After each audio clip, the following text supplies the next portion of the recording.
Не веря в Тагута – это обязательный столб в урватуль вусқа, в устойчивой рукояти.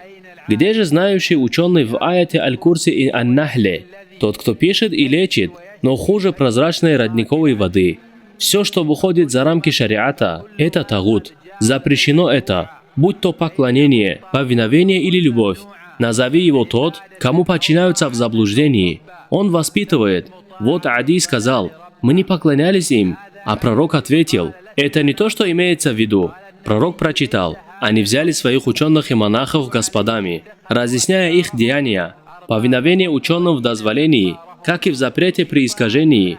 Правление по светскому закону – мерзкое дело. Не одобренный, ни призывающий, ни подчиненный. Бедняга не знает, когда проявляет лесть. Не следуйте за ним, не сидите с ними и не доверяйте им. Он говорит: у меня моя религия. А ты скажи: о ты. Этого достаточно. Но они исказили ее, не понимая сути. Она была ниспослана для развлечения и разъединения, а они превратили ее в средство объединения и примирения.